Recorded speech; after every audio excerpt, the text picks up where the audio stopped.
JRS memasuki kedutaan besar. Di sana mereka bertemu dengan Scott yang mengatakan bahwa duta besar masih di dalam.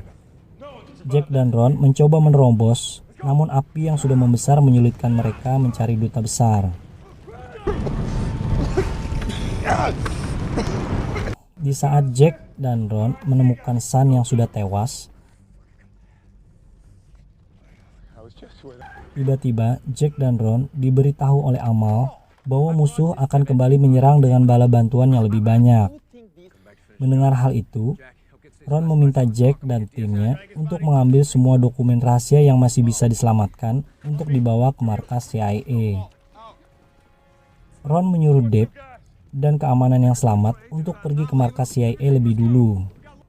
Tiba-tiba, musuh sudah lebih dulu datang dan menyerang mereka semua.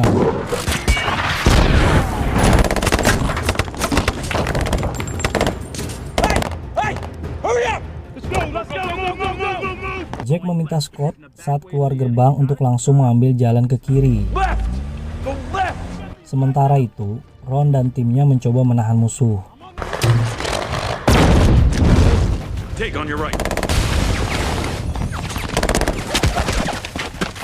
Namun, jumlah musuh terus bertambah. Ron pun meminta timnya meninggalkan kedutaan untuk kembali ke markas CIA yang merupakan target musuh selanjutnya. Mobil Scott yang pergi lebih dulu salah jalan dan melewati kelompok bersenjata yang menyerang mobil mereka dengan menggunakan senjata dan RPG.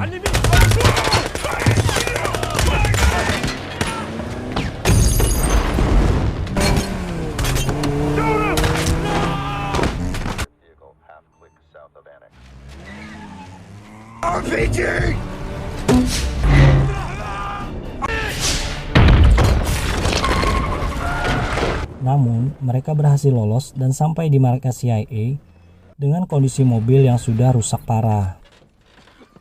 Kemudian disusul JRS yang tiba di markas CIA. Ketua mereka menanyakan kondisi sang duta besar. Ron mengatakan bahwa tidak ada yang bisa selamat dari serangan itu. Ketua mereka ingin pergi dari Benghazi secepatnya dan meminta diantarkan ke bandara. Ron mengatakan saat ini warga Amerika diburu oleh musuh. Ron juga menyuruh ketua mereka untuk meminta bantuan udara. Namun ketua mereka menjawab bahwa bantuan udara sedang kehabisan bahan bakar, sehingga mereka tidak akan mendapat bantuan apapun. Jack mengatakan kepada Ron bahwa waktu hingga menjelang fajar masih 6 jam lagi, dan seluruh kota telah mengetahui persembunyian mereka. Ketua memerintahkan untuk segera menjalankan prosedur penghancuran dokumen mereka dan segera pergi dari markas menuju bandara. Terlihat Glenn dan beberapa timnya akan naik pesawat menuju Benghazi, serta Ron yang sedang membagi timnya dan strategi untuk mengamankan markas mereka dari serangan yang akan segera datang. Beberapa lampu kemudian dimatikan agar markas mereka tidak terlalu mencolok. Saat berjaga, Jack dan Tick bingung melihat seorang warga yang berada di samping markas mereka dapat dengan tenang menonton pertandingan bola. Tiba-tiba ada beberapa mobil yang melintas di depan markas mereka, dan semua tentara lokal yang sebelumnya berjaga berlarian keluar markas. Seolah para tentara itu telah mengetahui bahwa sesuatu yang buruk akan terjadi. Diperkirakan bahwa musuh akan menyerang melalui tanah zombie. Kemudian terlihat 2 orang yang berjalan mendekati markas mereka. Kemudian terlihat lagi segerombolan mobil yang berhenti di sekeliling markas mereka, serta 2 mobil polisi yang mendekati gerombolan mobil itu. Entah apa yang mereka bicarakan, namun setelah polisi pergi, gerombolan itu langsung berpencar. Dan saat dilihat melalui pantauan drone, ternyata markas mereka telah dikelilingi oleh banyak musuh. Ron meminta timnya untuk jangan menembak sampai dia perintahkan. Serangan gelombang pertama dimulai setelah seorang musuh melemparkan bom ke dalam markas. JRS yang menggunakan kamera night vision dapat dengan mudah melakukan serangan terhadap musuh.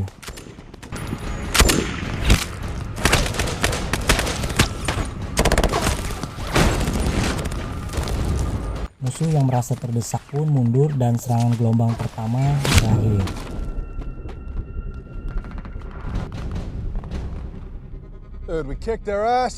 Terlihat Glenn dan timnya yang telah tiba di Bandara Internasional Benghazi. Namun mereka terkendala dengan birokrasi di bandara. Glenn kemudian mengatakan, apabila hal ini membuat warganya terbunuh, maka dirinya akan kembali dan membunuh semua orang yang berada di bandara. Sementara di markas CIA, mereka melihat beberapa mobil datang bersama dengan sebuah bus yang berhenti tidak jauh dari markas mereka. Dan beberapa pergerakan seperti pada saat serangan gelombang pertama. Terlihat dari pantauan drone, sekitar 30 orang mendekat ke markas mereka. Serangan gelombang kedua pun dimulai.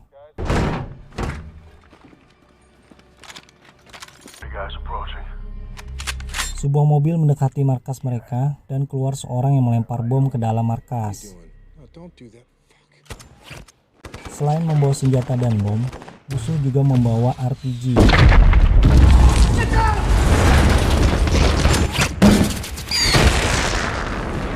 Melihat di dalam bus sebuah senjata besar yang akan dipindahkan, Ron pun memerintahkan timnya untuk menembak bus tersebut, sehingga senjata besar itu meledak sebelum digunakan.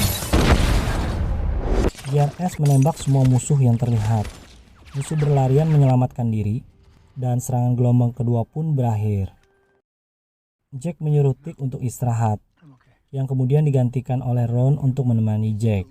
Jack mengatakan kepada Ron, dia khawatir dengan serangan yang akan kembali datang. Dia mengatakan bahwa istrinya sedang hamil, dan dia tidak ingin anak-anaknya diasuh oleh orang lain apabila dia tewas. Ron mengatakan bahwa dirinya sangat paham dengan posisi Jack saat ini. Dia juga mengatakan bahwa Jack akan pulang ke keluarganya.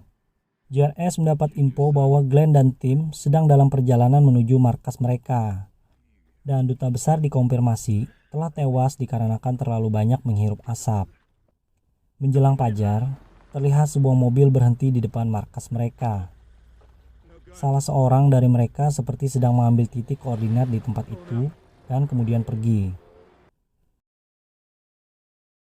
Tidak lama datanglah Glenn beserta rombongan tentara Libya. Di saat Glenn dan JRS sedang membahas proses evakuasi, tiba-tiba seluruh rombongan tentara Libya pergi meninggalkan mereka, yang menandakan serangan gelombang ketiga dimulai. Musuh mulai menembakkan mortar ke arah markas CIA. Tembakan mortar pertama hanya mengenai halaman markas mereka, dan saling tembak pun terjadi. Tembakan mortar yang kedua mengenai salah satu gedung mereka dan mengenai Dave yang membuatnya terluka parah. Kemudian tembakan mortar ketiga mengenai Oz yang terluka parah di bagian tangannya. Dan tembakan mortar berikutnya membuat gedung hancur cukup parah dan menyebabkan Ron dan Glenn tewas seketika.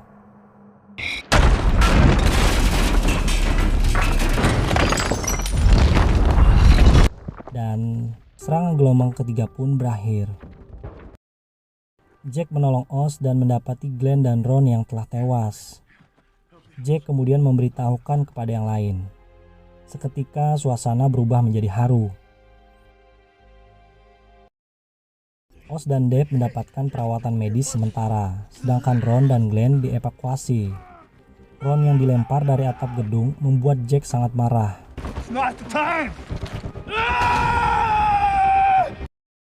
Tidak lama, datang rombongan mobil dengan jumlah antara 40 sampai dengan 50 yang lengkap dipenuhi oleh orang bersenjata serta senjata teknis. Mereka semua pun terlihat pasrah dengan apa yang akan terjadi selanjutnya. Saat masing-masing bersiap menembak, tiba-tiba Tanto mencoba memberikan sebuah isyarat tangan, yang ternyata disambut dengan isyarat tangan yang sama oleh beberapa tentara dari rombongan itu. Rombongan itu ternyata berada di pihak mereka. Rombongan tersebut membantu mengevakuasi Jack dan yang lainnya keluar dari Benghazi, terkecuali Amal yang memilih untuk tetap tinggal di Benghazi. Setelah sampai di bandara, Jack menelpon istrinya untuk memberi kabar bahwa dia selamat, namun Ron telah tewas. Jack juga mengatakan bahwa dia akan segera pulang. Mereka semua pun diterbangkan ke Amerika. Di akhir film, diinfokan bahwa 26 anggota CIA dan 5 agen negara kembali dengan selamat. 100 warga Libya berkabung untuk duta besar, dan Libya dinyatakan menjadi negara yang gagal. JRS yang tersisa berhenti dari CIA dan memilih menjalani kehidupan biasa bersama keluarga masing-masing. Ketua markas CIA menerima medali kehormatan intelijen, sedangkan JRS mendapatkan medali penghargaan kontraktor intelijen. Dan cerita pun berakhir. Oke, sampai di sini dulu untuk episode kali ini. Semoga kalian semua terhibur, tetap sehat dan bahagia. Sampai jumpa di video selanjutnya. Bye.